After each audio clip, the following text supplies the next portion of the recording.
Hi, my name is Allison Satter, and I'd like to welcome you to the SWIFT webinar, From Seemingly Impossible to Exceptional, How to Partner with Hard-to-Reach Families. We are so glad that you could join us today. Before we get started, I just want to go over a few of the logistics. If you have any feedback or questions, you can just post those in the chat box, and our presenters will try to address them throughout, or I'll save and answer those questions at the end of the webinar. Just so you know, this webinar is being recorded and will be available on swiftschools.org after the presentation. You can find that on the Swift shelf. We are so excited to have Dr. Haines and Dr. Francis here with us today to share some information about strategies that are grounded in research and about resources available to help create exceptional family professional partnerships with all families, even those who may be hard to connect with at first. Dr. Shana Haines is an assistant professor in the special education program at the University of Vermont. She studied special education, family professional partnership, and disability policy at the University of Kansas.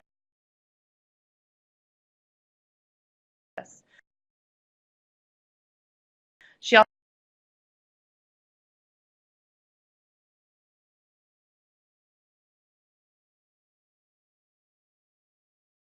also taught in New York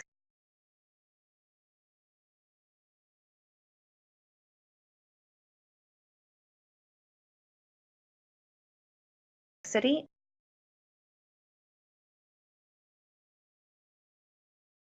and Portland, Maine.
Thank you, Allison.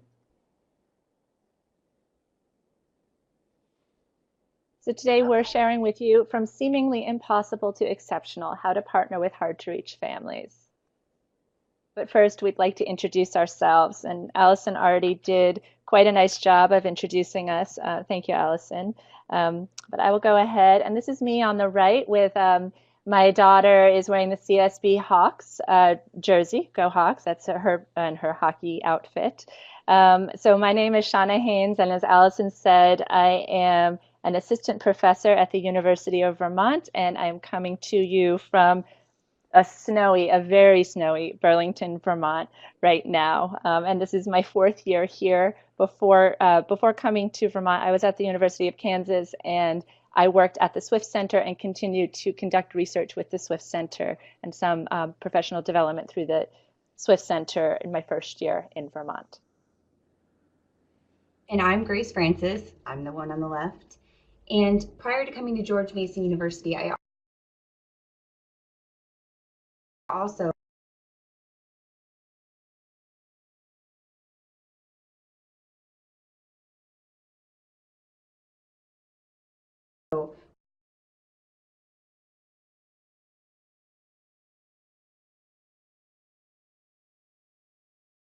worked for the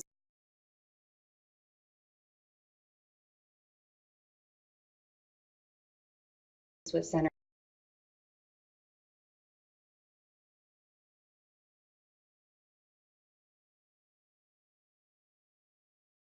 on the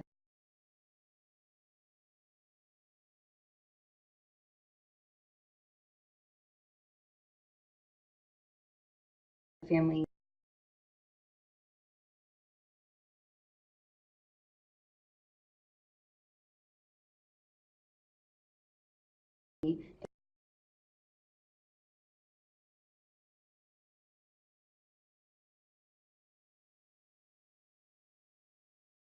community engagement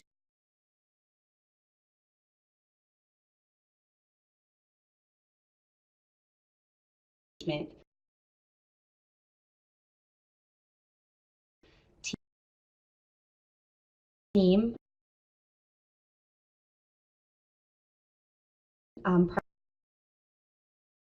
Prior to that, I was a teacher in St. Louis, Missouri. However, most of my experience is really working outside of schools, directly with families in their communities. So today we're going to provide just a little bit of background information about family professional partnerships. We're going to talk about some barriers that we know exist to family professional partnerships. And then we're immediately going to follow that by with some strategies. So how are we going to address these barriers? And then we're going to wrap things up with some possible next steps. So family professional partnerships. You can encapsulate family professional partnerships into 4 main areas. So the first would be a fortress school, and this figure demonstrates these 4 main areas. And if you would like more information, the link at the top has a really well done video that describes it in greater detail. So down at the bottom there, a fortress school. This school, parents, school professionals might think that parents don't really care. We're not social workers. This isn't our problem. If they come, great. If not, not our deal. We're teachers. So after that, getting a little bit better on the hierarchy of partnerships, you have a come with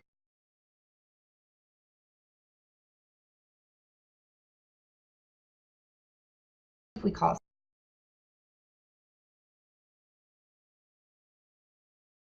schools.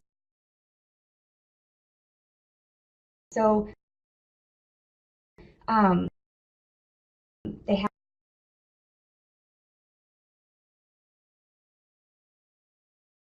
an open door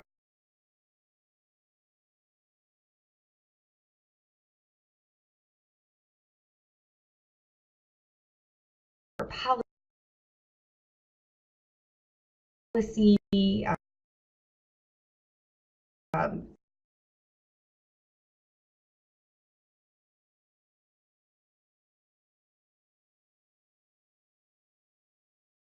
Please come to our open houses.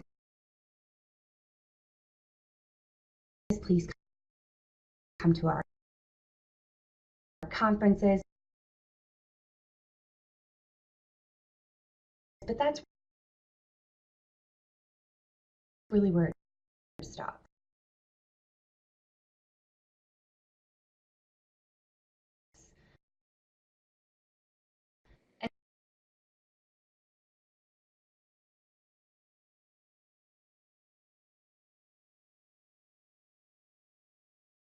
then the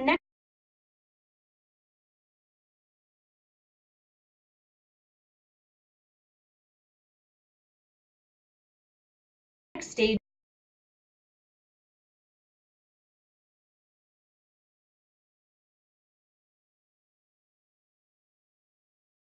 would be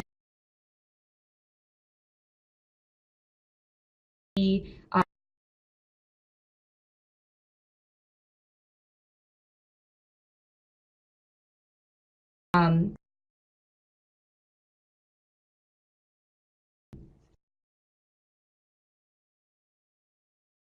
an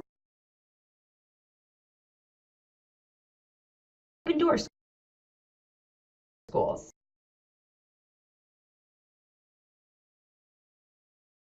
So families are welcome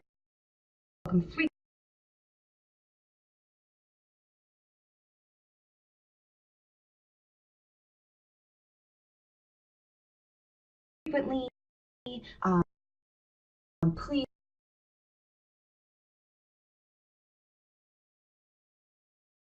we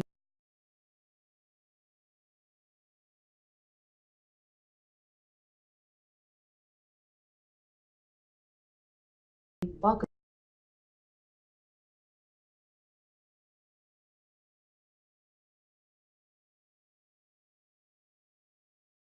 your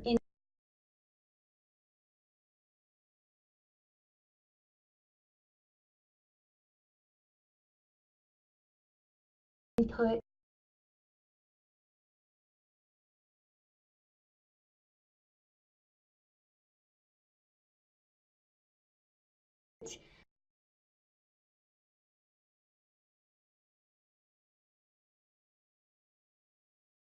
Uh,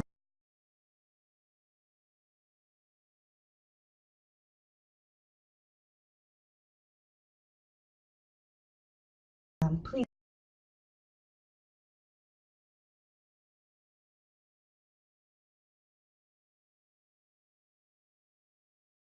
come for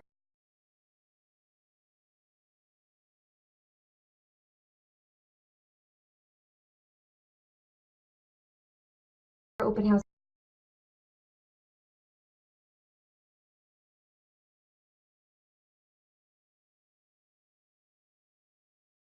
Please come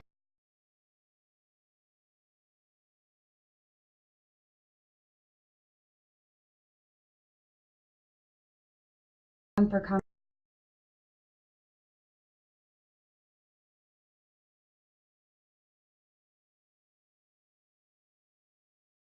conferences.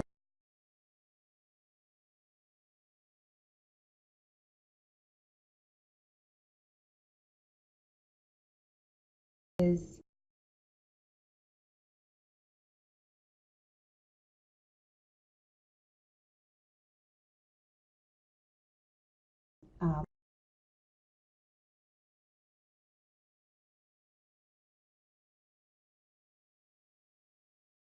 we're glad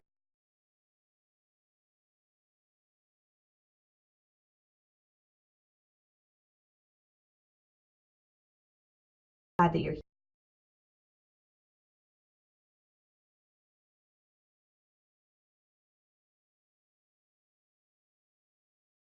here.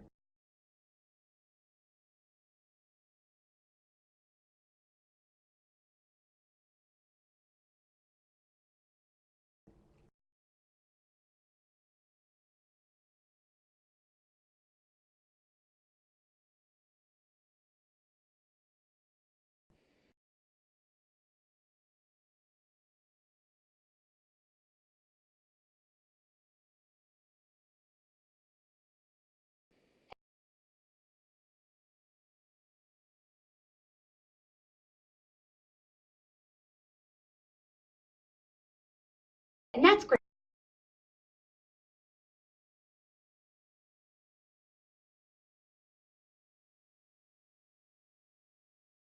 And I think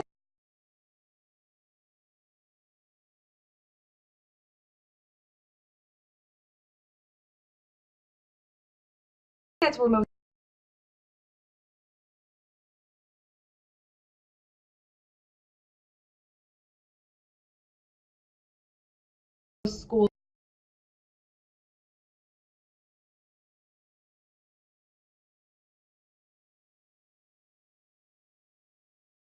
kind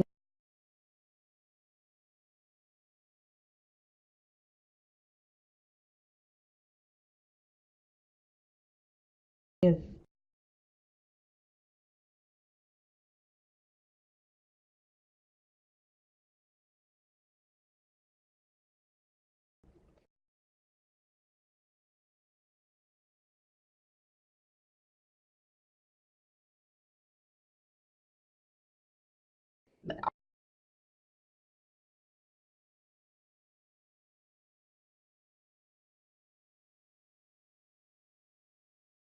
are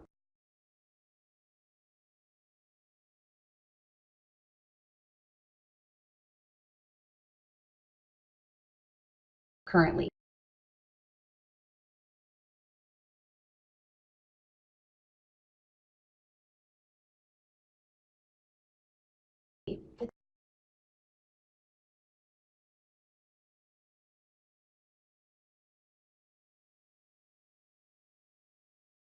The next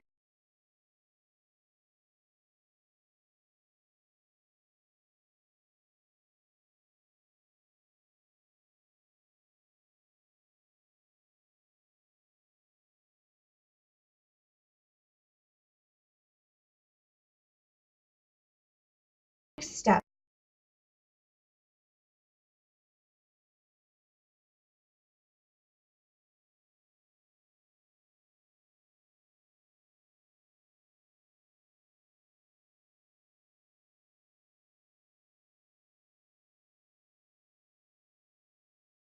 that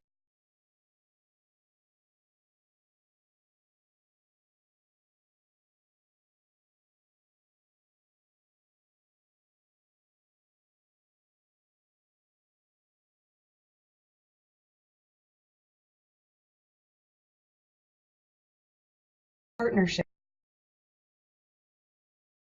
school.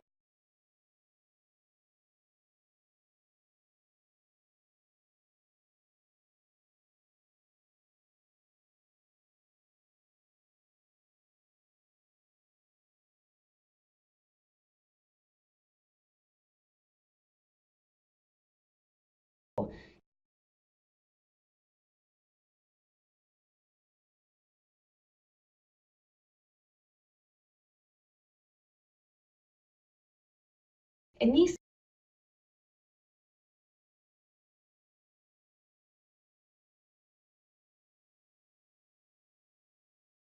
schools,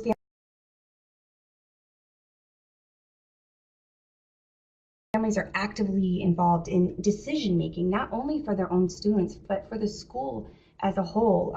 There's lots of community engagement, there's reciprocity in partnerships. So joint decision making, joint responsibilities, and distributed leadership.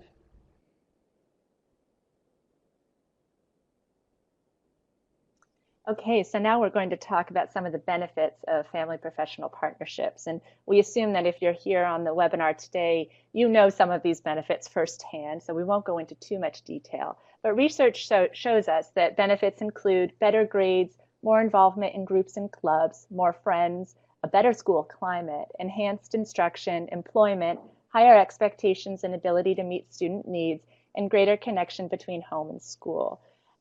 So I just want to highlight a few of these benefits with some recent research that I've been doing and some not as recent research.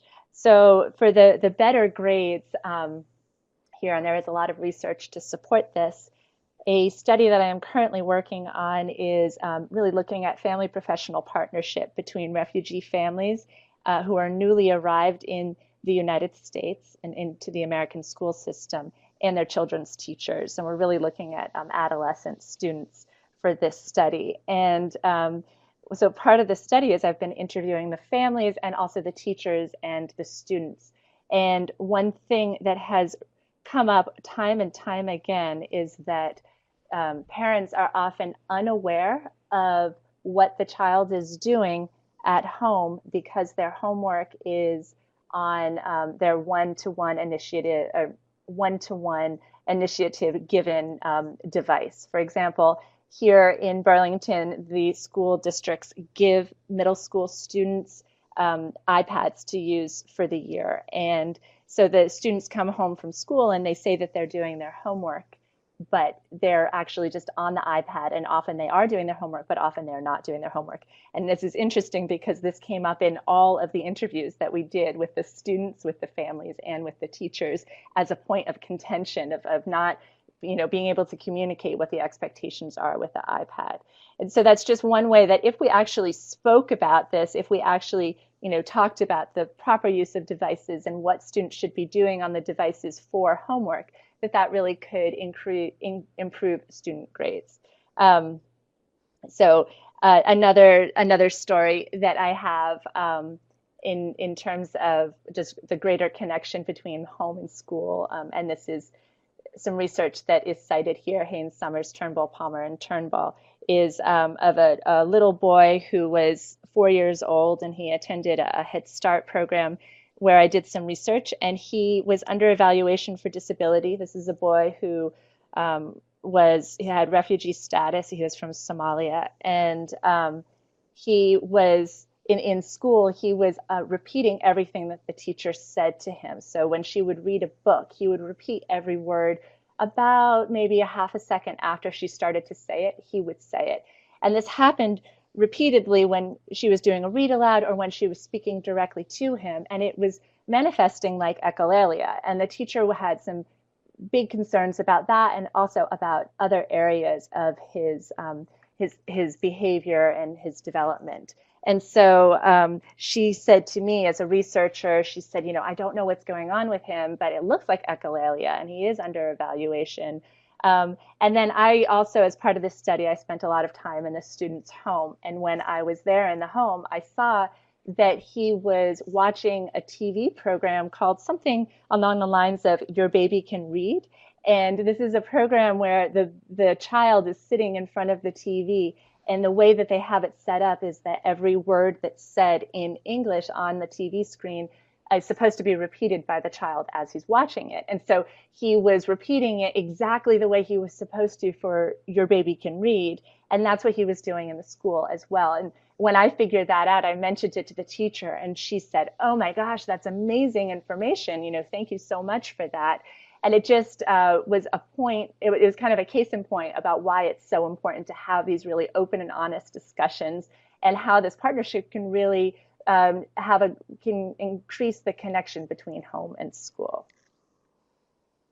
So we know that these are very beneficial partnerships and that they can help students so much. But with all of these benefits, why aren't partnerships happening? So now we're going to talk about some barriers.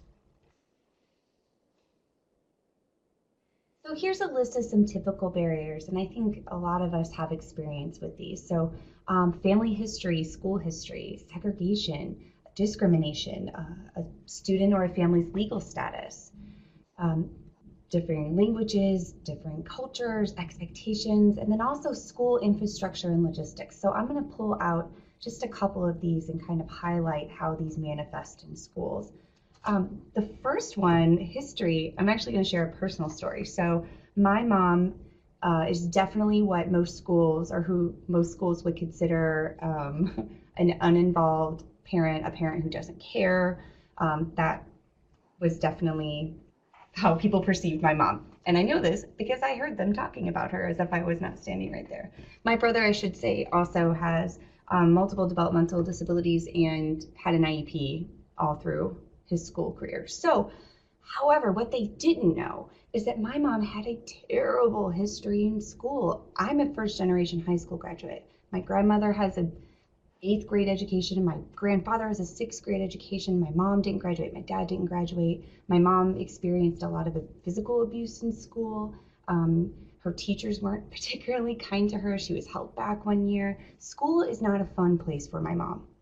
School is not a safe place for my mom. And the last place my mom wants to be is school.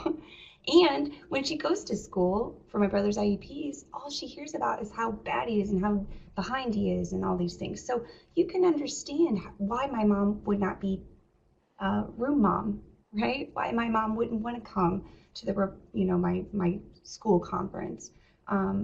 So that type of history, if someone just would have had the, asked, even me, if someone would have just done the tiniest bit of investigation, they might have approached her differently.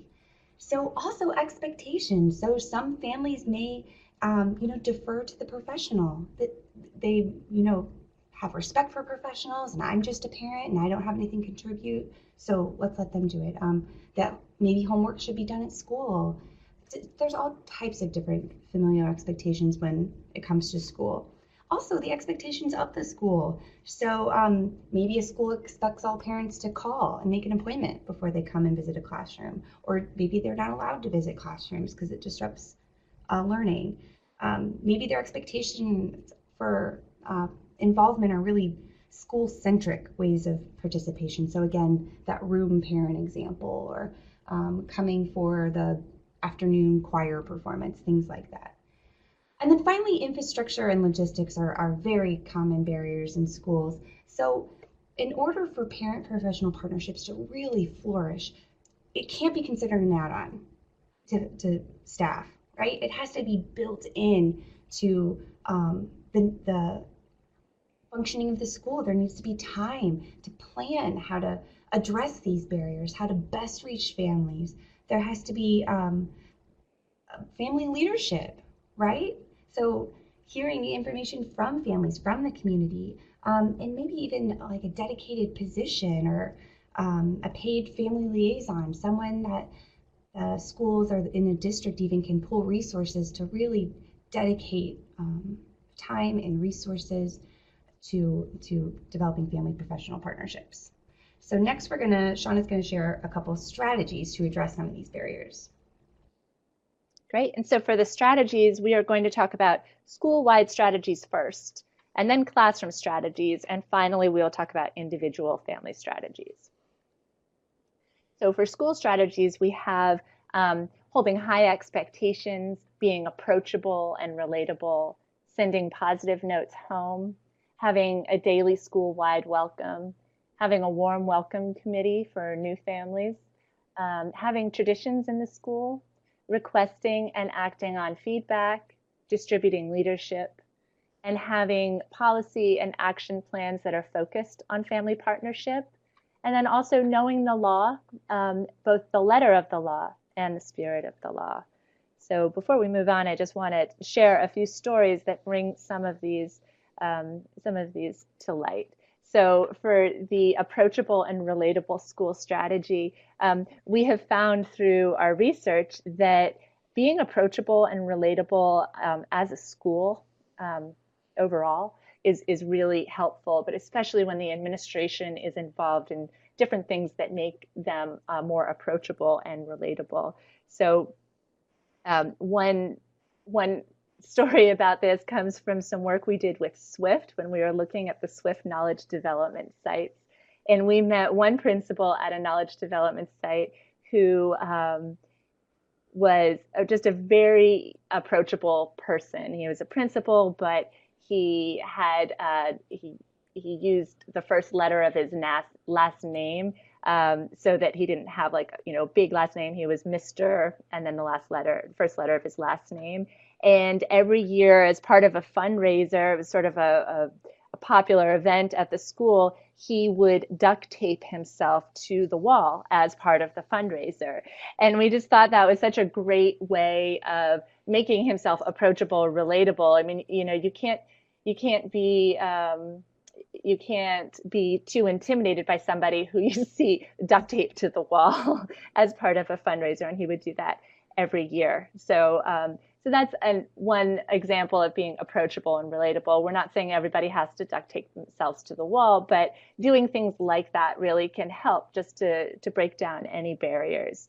Another idea that's a little further down but's related is the traditions. And at another knowledge development school, they had a tradition of dressing up as characters from a play or a theme every year for the first day of school. And so for one of them, I believe they did The Wizard of Oz. I think they did superheroes one year. I think they did the Grammys or, Stars on the Runway, something along those lines for the first day of school. And so the students are really excited about the first day of school. The parents are excited, and with seeing the teachers and the administration just all pull together to all be dressed up in this unifying way it just made them more approachable and relatable as well. And that's something that came up through numerous focus groups that we did with families who were at both of these knowledge development sites. And so they said that these types of events just made them feel closer to the administration and the teachers. Another item that came out of our SWIFT knowledge development site work was the Warm Welcome Committee. And the Warm Welcome Committees look different at some of the knowledge development sites, but what we basically what that means is that families would email and call new families, and they would invite them in to meet for coffee, and maybe to the school, or maybe it was just some family members who called other family members to say, hey, we see that you're new to the school and we'd like to welcome you. And so they brought them in at a personal level, parents reaching out to parents. And the kids can kind of get to know the kids while the parents talked. And often everybody would be invited if it was at the school. And we found that, especially in the rural areas, that this was a really important way to connect families to the school, and that would improve that school partnership on the school-wide level. In terms of the know the law, the letter, and the spirit of the law, we highly recommend that you think about family partnership instead of parent partnership, even if the word parent partnership or parent involvement or parent engagement is used in the law. Really, the spirit of the law is that the family is involved whenever possible. And we think that this is especially important when you are working with families who might come from more collectivist cultures, where the family unit might be different from what we all expect family units to be. So one example of this is a Burmese family who I got to know through some research here at UVM when we were looking at implementing making action plans, or MAPs, the McGill Action Planning System, with newly arrived refugee families. And we found a Burmese family who participated in the MAPS process, and there were at least 10 people in the room while we were doing MAPS. And I'll talk more about that on a different screen, but it was really a testament to my idea of who should be involved in a family might be very different from a family's idea, and it really should be the family who decides who's involved on their end. So we urge you to really think about using the term family and having a broad idea of what that could look like for different people instead of parent. So now, especially for hard to reach families, we have a few strategies listed here. And when we say hard to reach, as Allison pointed out earlier, we don't necessarily believe these families are hard to reach, but we believe that it might seem like they're hard to reach, at least when you're starting out your relationship with them. So some school strategies for these families in particular are to use a cultural broker or a family liaison, also called a linguistic liaison, to know and pronounce names correctly, to meet family and community needs, to translate and interpret, and to identify and address literacy barriers. And for this one, we want you to think about universal design for learning for family partnerships, right? We want all of our communication to be accessible to a variety of people.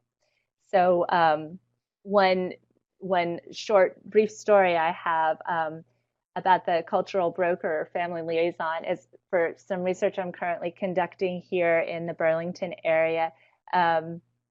I was speaking with a school employee who is a Somali multilingual liaison. And so we have a refugee resettlement site nearby to Burlington, and he is hired there to help translate written materials and interpret spoken communication. So that's the difference. We think about translation when it's written and interpreting when it's spoken.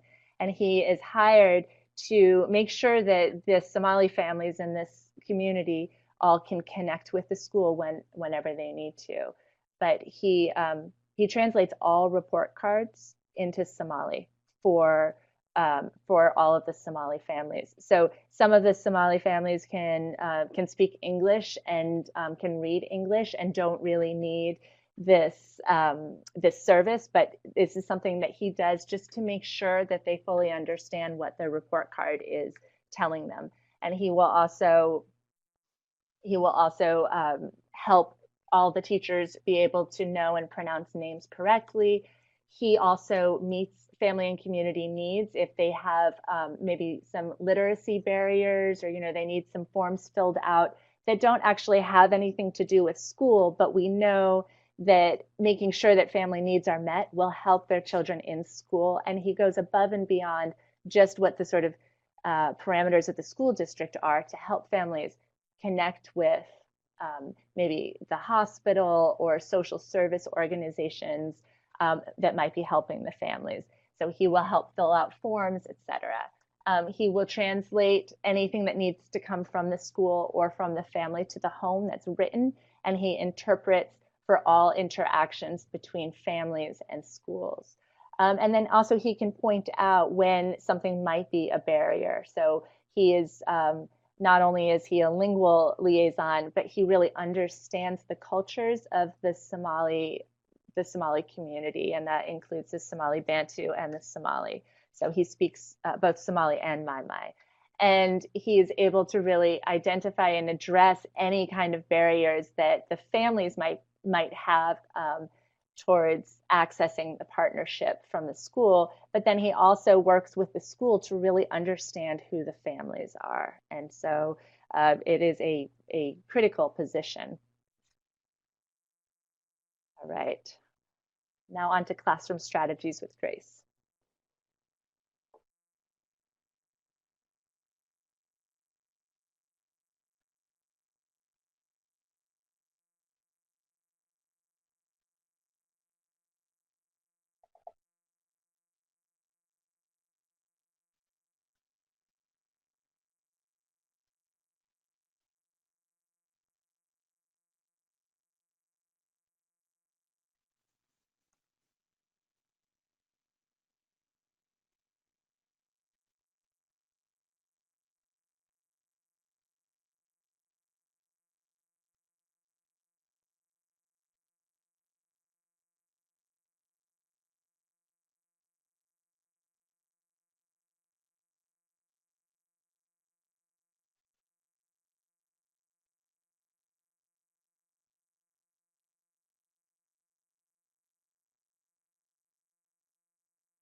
I think I am muted. I finally figured out how to mute, like at the end. Okay, so we're going to follow up with some next steps. So we're going to show you just a really basic, table that we've used in the past. So hopefully after this presentation is finished, you can use this template just to take 5 minutes and just jot down some ideas or some plans. So I'm going to use an example, and actually, Kayla, I see your question. Shana, I'm going to read it for you, right? Because you can't see the chat box. So Kayla asks, do you have any ideas for getting families engaged in the MTSS process? For example, do you have ideas about getting families involved in choosing interventions that will be a good fit for their child? So Shana, I'll let you chew on that for a second while I do a couple other examples. See if you have any ideas. So one example of a need would be just getting the parents in the door, right? Just really basic. And a goal might be, maybe it's a certain percentage of parents, or really, specific group of parents. Maybe the third graders just are not coming, or maybe the senior parents are just not coming, or those parents who English is not their first language, or so on. So really narrowing it down. Strategies might be that warm welcome team, connecting families to each other, making those personal phone calls to people that understand them, that live in the same community. Hosting meetings in the community. So instead of having them always come to you, go have conferences or other meetings at the local library or other central buildings in the community.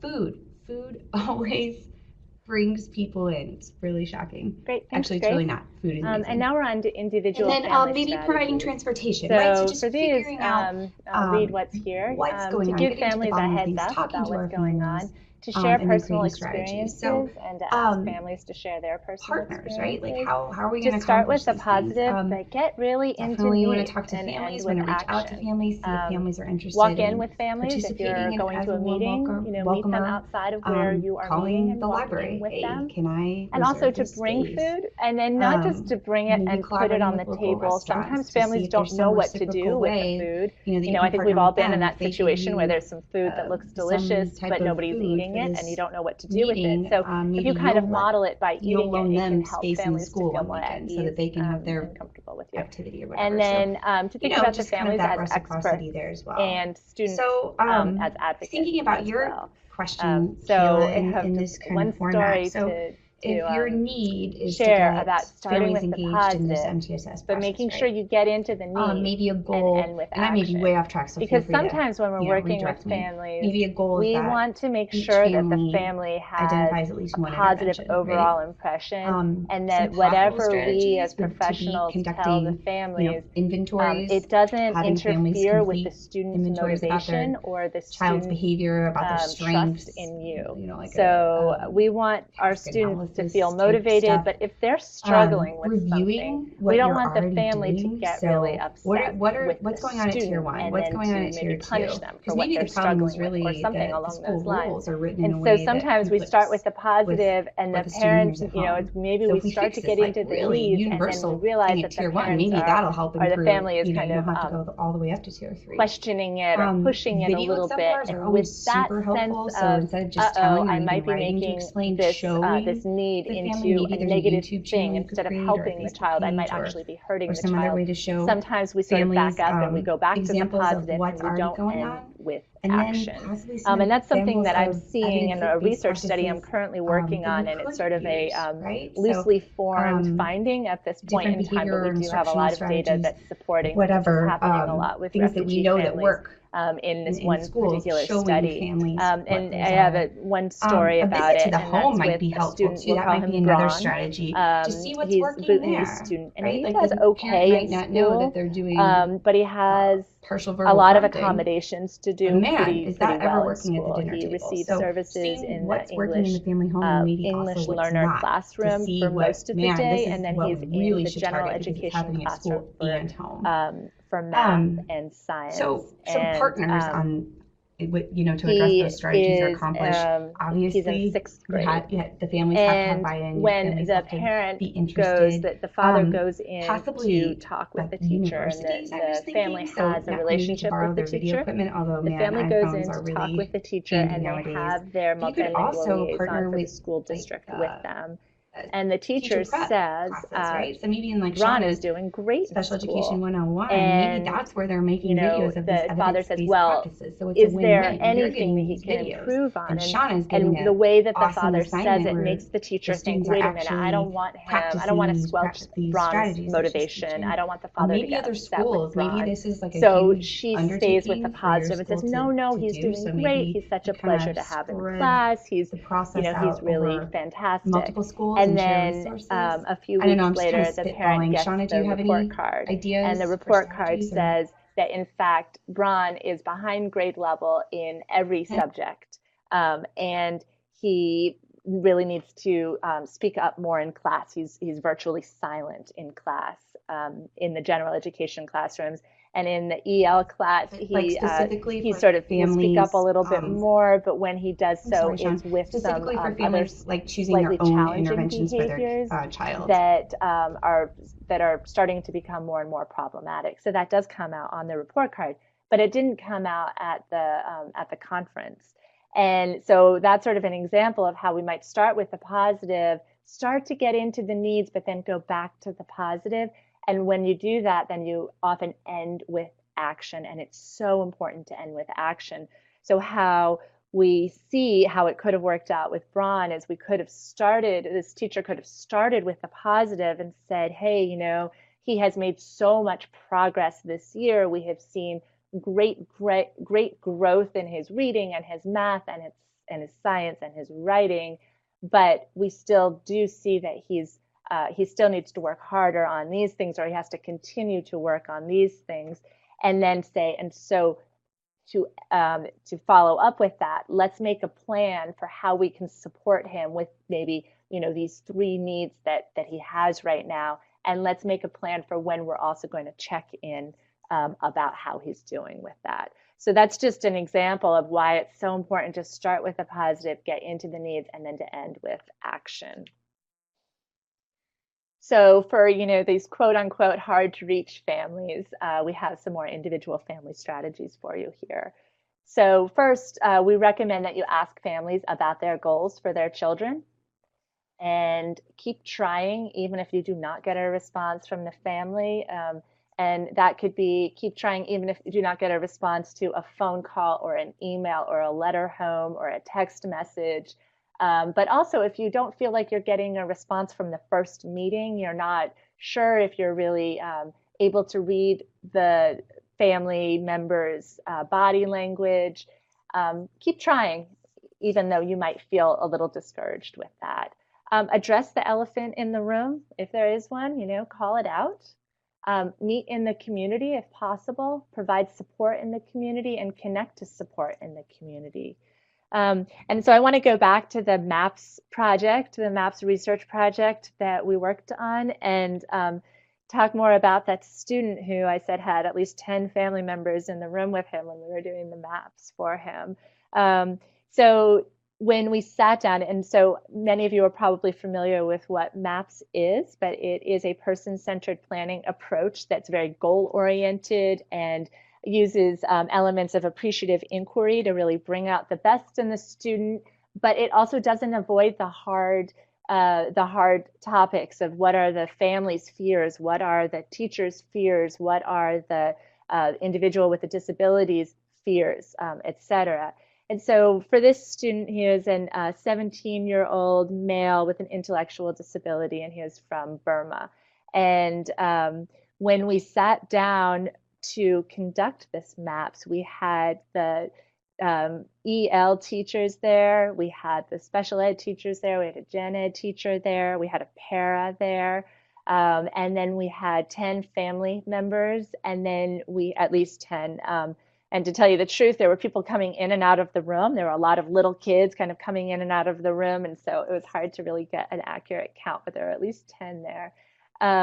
And then we also had a family friend who was there who had helped the family. This is a refugee family who had helped the family to resettle when they had arrived in the country just a few years prior to this meeting, which happened a few years ago. And so the MAPS process provided a great script for us to have a great conversation that asked the family members what their goals were for their children or for this particular student. And we also asked him to tell us what his goals were. And the goals were really surprising. He said he wanted to get married and have a family. Yes, and that was the first that his family had ever heard of that being a potential goal. And it came out in this very structured yet very relaxed setting. So it was a really interesting experience to hear what the family's goals were, family members' goals were for this young man. And also what his goals were for himself. Or maybe you're not experiencing any. And the second bullet here of keep trying even if we do not get a response. When we had this whole meeting, we were able to gauge the father's response, and the father was extremely happy to have this meeting. Right, Shana? But he hadn't always been so easy to read in the past. And in fact, some of the teachers who had tried to partner with him in the past had felt that they kind of got a negative response or a lack of response from him. And there are so many potential reasons for that. Maybe we could. Because he didn't speak English at all. And actually his daughter, the individual who was the center of the MAPS sister, was the interpreter for the meeting. And so she did a lot of the talking, and the father would talk to her, and then she would tell everybody what the father had said. And then every once in a while we would pause and she would tell the father what had been said. Mine is G. So, that might be part of it, that he was having a hard time accessing the language in other situations. However, it worked great when we got together and we asked everybody what their goals were for the number 4? This particular student. It also really changed the way that the family perceived him, the individual, because he was able to speak about what he wanted. And sometimes I think, especially in more collectivist cultures where the individual goals are not as prized as the goals of the collective whole, be it the family or the community. And so when we asked him his specific goals, they were very different from what the collective goals were for him. And so that was really interesting to give him a voice in that way. Grace and Shauna, I just want to say thank you so much for presenting for us today and answering all of these questions. Interesting. This was really insightful. I love all of the personal examples that you guys gave and the application strategies that you guys provided. It was very helpful. So thank you very much. At the end of the MAPS, we ended with figuring out And I how just we also can want to remind our connect listeners that we will be, this is student being recorded to and we will the be posting needs, it on to the goals that swiftschools.org he had tomorrow. So identified or you that we can had also all find it there identified. and And so we made an share it with action your friends and plan colleagues. that helped So him figure thank out you where very he can much, and get stay support tuned in on the community. Swift Facebook and Twitter, And it was and really, follow our newsletter, it was things a like that, really to learn more about positive future upcoming experience webinars. for everybody. Thanks again. And we've actually done a follow-up study to see that it's still working really well, and that